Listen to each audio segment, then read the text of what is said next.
तो अब आइए अब टेबल में चलकर इन चीजों को हम लोग समझने की कोशिश करते हैं।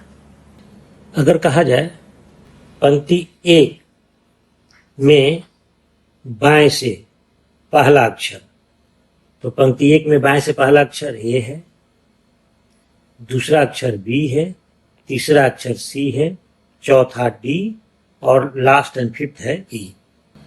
First letter from the left in row 1 is A, second is B, third is C, fourth is D and fifth is E. तो रो में मूवमेंट हमेशा लेफ्ट टू राइट होगा। पंक्ति 2 का पहला अक्षर हो गया एफ, जी दूसरा हुआ, थर्ड एच, फोर्थ आई और फिफ्थ हो गया जे। उसी तरह से बाकी पंक्ति में भी लेफ्ट से, फ्रॉम द लेफ्ट या बाएं से बोलेगा तो मैक्सिमम 5 लेटर हमको मिल सकते हैं बाएं से चलेंगे कि एकदम तब। और अगर दाएं से बोला जाए तो जस्ट अपोजिट हो जाएगा। तो दाएं से पंक्ति 4 का पहला अक्षर टी है, दूसरा अक्षर एस है, R, third fourth is Q and fifth letter is P.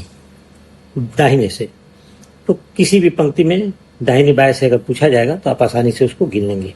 लेकिन अगर दाहिने बाएं नहीं देता है, सिर्फ बोलता है कि पंक्ति 3 का तीसरा अक्षर, थर्ड लेटर ऑफ रो 3, तो जब भी दाएं बाएं नहीं रहेगा, डायरेक्ट क्वेश्चन देगा कि पंक्ति या रो 2 का पंक्ति 2 का तीसरा अक्षर क्या है या पंक्ति 3 का तीसरा अक्षर क्या है, दूसरा अक्षर क्या है, तो आप बाएं से ही चलेंगे। अगर दाएं बाएं नहीं दिया हुआ है तो बाएं से चलेंगे, और दाएं से दिया गया है तो दाएं से चलेंगे, या फिर बाएं से दिया हुआ है तो बाएं से चलेंगे। अगर नहीं दिया हुआ है तो बाएं से चलेंगे। इस बात को दिमाग में रखना है, क्योंकि अगर आपको चलने के लिए कहा जाता है तो आप आगे की तरफ चलते हैं, पीछे नहीं चलते हैं। पीछे चलने के लिए कहा जाता है तो आपसे बोला जाता है कि पीछे मुड़ के चलिए, यानी पीछे चलिए। लेकिन जब चलने के लिए बोला जाता है तो हम सीधे आगे की तरफ चलते हैं। उसी तरह से पंक्ति में अगर दाएं बाएं से नहीं बोला जाए, सिर्फ बोला जाए पंक्ति 2 में तीसरा अक्षर क्या है या पंक्ति 4 में चौथा अक्षर क्या है, तो सीधे लेफ्ट से स्टार्ट करेंगे अगर नहीं दिया हुआ है तब। स्तंभ या कॉलम में ऊपर से, कॉलम 3 में ऊपर से फर्स्ट लेटर है C, second H, third M, fourth R, fifth W. Column 2 में नीचे से first letter B, second Q, third L, चौथा जी है और फिफ्थ है बी। तो ऊपर नीचे में तो ज़्यादा कन्फ्यूजन नहीं रहता है। हाँ, इसमें भी अगर ऊपर नीचे नहीं दिया हुआ है, बोलता है कि कॉलम 2 का तीसरा अक्षर, तो ऊपर से ही लेंगे। कोई भी अक्षर पंक्ति में भी है, रो में भी है और कॉलम में भी है। जैसे एन, ये पंक्ति 3 का भी अक्षर है और स्तंभ 4 का भी अक्षर है। तो किसी भी लेटर तक पहुंचने के लिए अगर बोला जाता है कि कॉलम 3 और रो 2 का अक्षर, कॉलम 3 तो 3 में ऊपर से आएंगे और पंक्ति 2 में बाएं से आएंगे। ये दोनों जहां मिलता है एच वहां का लेटर होगा। ठीक है, तो कहीं भी कोई भी लेटर पंक्ति, एक पंक्ति और एक रो में तो डेफिनेटली है ही है, तो दोनों जहां मिलेंगे वो वहां का अक्षर हो जाएगा। अब पंक्ति 5 और रो 3, पंक्ति 5 और रो 3 का लेटर क्या होगा? तो पंक्ति 5 रो 5 और कॉलम 3 का लेटर क्या होगा? रो 5 यानी पंक्ति 5 और स्तंभ 3। तो पंक्ति 5 में बाएं से चलेंगे और स्तंभ 3 में ऊपर से चलेंगे। तो पंक्ति 5 और स्तंभ 3 का ये दोनों आके डब्लू के पास मिलते हैं, तो डब्लू वहां का अक्षर लेटर हो जाएगा। किसी अक्षर के दाएं बाएं, तो अगर अक्षर डब्लू के बाएं, तो ये हो जाएगा बाएं। अक्षर W के बाएं पहला अक्षर V और दूसरा अक्षर U, इसके बाएं दो ही अक्षर मिलेंगे। और इसके दाएं बोलेगा या राइट की तरफ तो ये हो जाएगा दाएं, राइट में X और Y दो अक्षर मिलेंगे। तो लेफ्ट अगर बोला जाए तो इधर मूवमेंट करेंगे, अक्षर लेटर के लेफ्ट, और राइट बोला जाएगा तो इधर मूवमेंट करेंगे। तो किसी भी लेटर के लेफ्ट में मैक्सिमम 4 लेटर हो सकते हैं। जैसे ई के लेफ्ट में मैक्सिमम 1, 2, 3 और 4 लेटर है। और किसी भी लेटर के राइट में, जैसे के राइट में मैक्सिमम 1, 2, 3, 4 लेटर होंगे। तो किसी लेटर, यहां पर 2 और लेटर शब्द यूज होते हैं के। तो लेटर के या अक्षर के दाएं बाएं हम जब काउंट करेंगे तो उसको छोड़कर गिनना है। और बाएं से अगर बोला जा रहा है या किसी जगह से बोला जाएगा तो वहां जहां से बोला जाएगा वहीं से काउंट करेंगे। जैसे अगर बोला जा रहा है कि पंक्ति 1 में बाएं से चौथा, तो बाएं से, तो बाएं यहां से स्टार्ट हो रहा है तो यहीं से स्टार्ट करेंगे। बाएं से पहला, दूसरा, तीसरा, चौथा। और अक्षर के बाएं बोलेगा तो उसको छोड़कर गिनेंगे। जैसे पंक्ति 1 में डी के अक्षर डी के बाएं, तो पहला होगा, ये दूसरा और ये तीसरा। तो से का मतलब शुरू से, जहां से बोला जा रहा है उसी जगह को स्टार्ट करेंगे, उसी जगह से गिनना स्टार्ट करेंगे। और के अगर कहा जाएगा तो उस जगह को छोड़ के उसके लेफ्ट या राइट से गिनना शुरू करेंगे। अब आइए विकर्णवत। सबसे पहले रो 1 या पंक्ति 1, पंक्ति 1 या रो 1 का विकर्ण डायगोनल क्या होगा।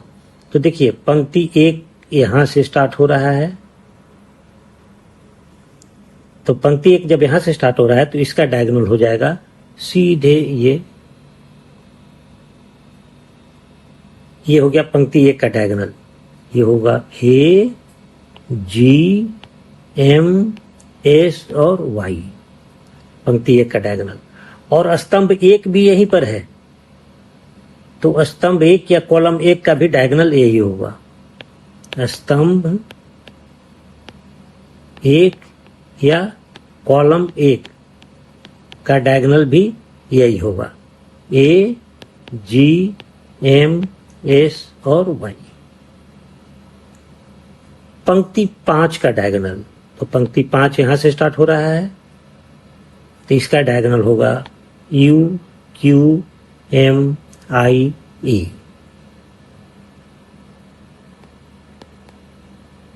पंक्ति 5 या रो 1 का डायगोनल हो जाएगा यू, क्यू, एम, आई, ई।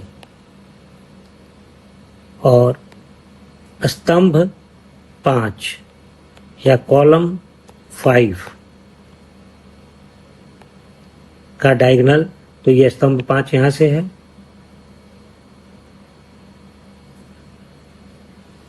इसका डायगोनल ठीक पंक्ति 5 के डायगोनल का रिवर्स हो जाएगा, यानी E, I, M, Q, U, Q, M,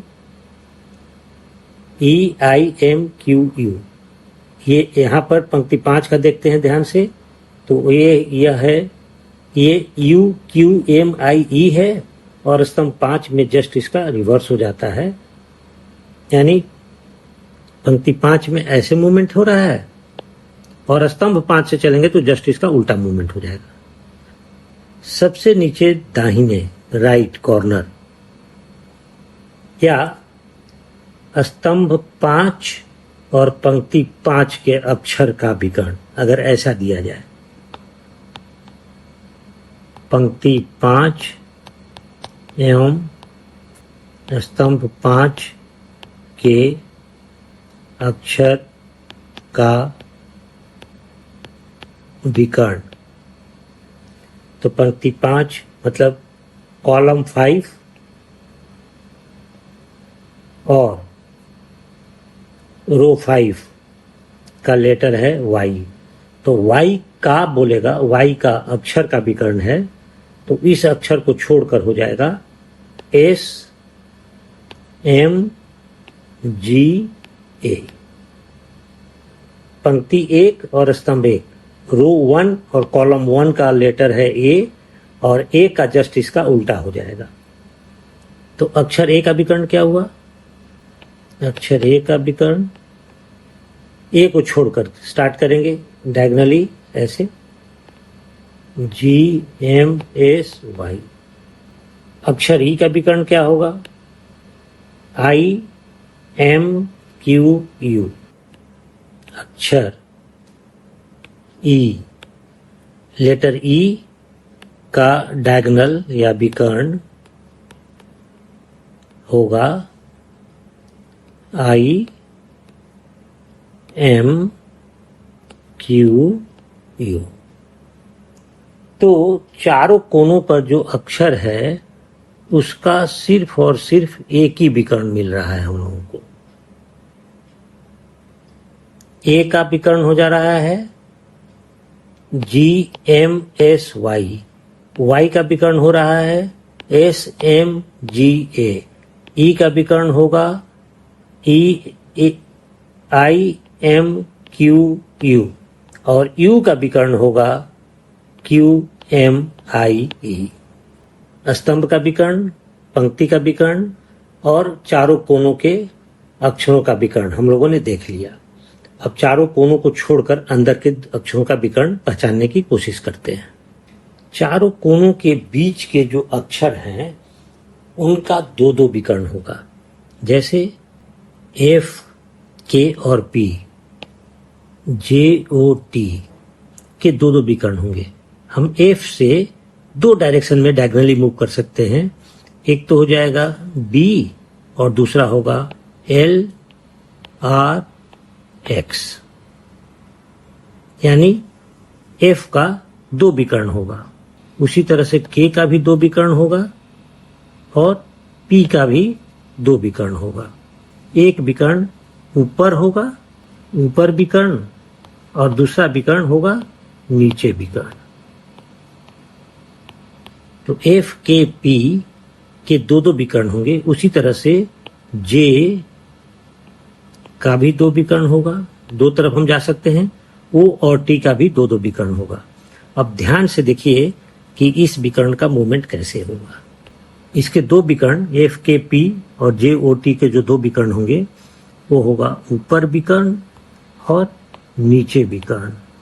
diagonally upward, diagonally downward movement हमको मिलेगा। तो एफ का ऊपर विकर्ण सिर्फ और सिर्फ एक ही मिलेगा। डायगोनली अगर हम एफ से ऊपर की तरफ मूव करेंगे तो सिर्फ एक ही विकर्ण मिलेगा, एक ही डायगोनल मिलेगा, वो है बी। और नीचे की तरफ अगर मूव करेंगे तो एल आर और एक्स, एल आर और एक्स। उसी तरह से के का अगर लेंगे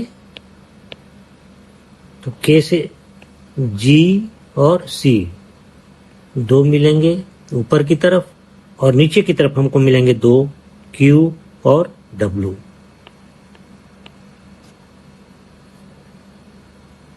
पी के ऊपर की तरफ अगर जाएंगे तो तीन मिलेगा।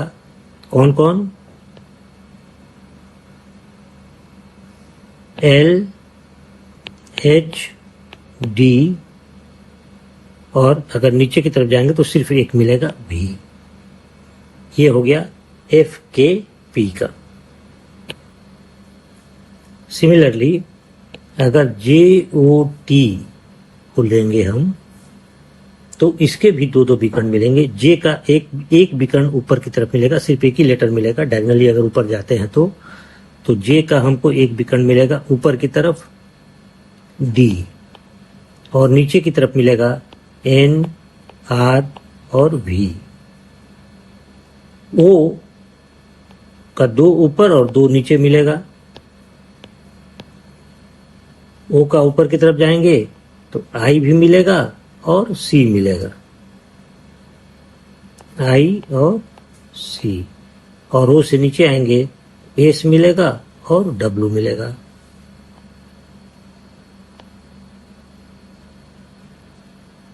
और टी नीचे सिर्फ एक्स मिलेगा, टी से ऊपर जाएंगे तो एन, एच और बी तीन मिलेंगे ऊपर की तरफ, एन, एच, बी, और नीचे आएंगे तो सिर्फ एक्स मिलेगा। अब उसी तरह से अगर ये दोनों कोनों के बीच में जो ये पंक्ति में अक्षर हैं रो में, बी सी डी और भी डब्ल्यू एक्स, इनका भी दो दो विकर्ण होगा, दो दो डायगोनल होंगे, लेकिन इसका नाम अलग होगा। एक होगा लेफ्ट, जैसे भी का लेफ्ट हो जाएगा पी और राइट हो जाएगा आर एन जे, और डी का लेफ्ट हो जाएगा जे और राइट हो जाएगा एच एल पी। तो इनके भी दो विकर्ण होंगे, किसके किसके, बी सी डी और भी डब्ल्यू एक्स। इनके जो विकर्ण होंगे लेफ्ट डायगोनल राइट डायगोनल के नाम से बोलेंगे, बायां विकर्ण और दाएं विकर्ण, दायां विकर्ण, लेफ्ट डायगोनल और राइट डायगोनल दो होंगे। तो क्लियर हो गया। चारों कोनों पे जो अक्षर हैं उनके बीच में जो लेटर हैं, चारों कोनों पर जो लेटर हैं उनके बीच के लेटर के दो दो डायगोनल होंगे। जो कॉलम में हैं या स्तंभ में हैं उनके डायगोनल होंगे ऊपर और नीचे, और जो पंक्ति में हैं उनके डायगोनल होंगे बाएं और दाएं। बीच के ये जो 9 लेटर हैं, 9 letters, G H I L M N P Q R S, ये जो 9 हैं, इन सब के 4-4 विकर्ण होंगे, 4-4 विकर्ण होंगे। चारों विकर्ण का नाम क्या होगा वो मैं आपको बता देता हूं। जैसे अक्षर एम का मैं ले लेता हूं, इस लेटर का, इसके 4 विकर्ण कौन कौन होंगे।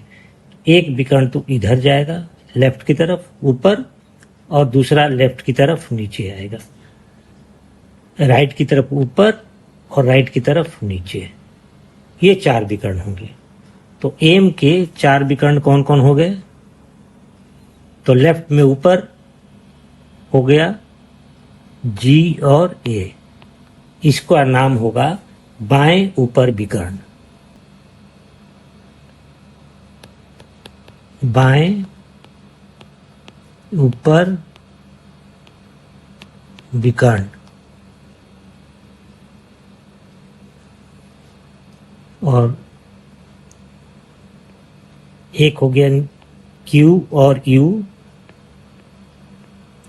इसको बोलेंगे बाएं नीचे विकर्ण।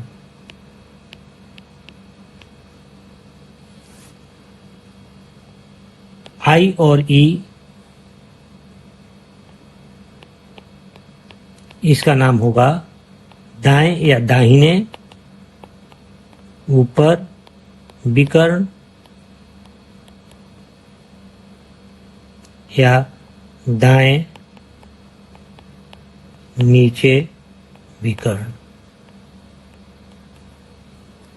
ये तो इन सभी के 4-4 विकर्ण होंगे, लेकिन विकर्णों में अक्षर लेटर्स के संख्या में अंतर होगा, सभी के लेटर्स अलग अलग होंगे। अब अगर पूछ दिया जाए कि अक्षर एस के तीसरा विकर्ण, तो अक्षर एस ये है लेटर एस, इसका थर्ड डायगोनल अगर पूछता है कि इसका तीसरा विकर्ण कौन होगा, तो इसका जब तीसरा विकर्ण हम निकालेंगे, और इसका 4 विकर्ण होगा हमको पता है, लेकिन नाम नहीं दिया हुआ है, बाएं दाएं ऊपर नीचे कुछ दिया हुआ नहीं है, लेकिन इसका थर्ड विकर्ण कैसे निकलेगा। तो देखिए इस डायरेक्शन में इसका सिर्फ एक ही विकर्ण मिलेगा ओ, इस डायरेक्शन में सिर्फ एक ही विकर्ण मिलेगा वाई, और इस डायरेक्शन में सिर्फ एक ही डायगोनल मिलेगा डब्ल्यू। सिर्फ एक ही डायरेक्शन ऐसा बचता है जिसमें इसका थर्ड डायगोनल हमको मिल सकता है ए।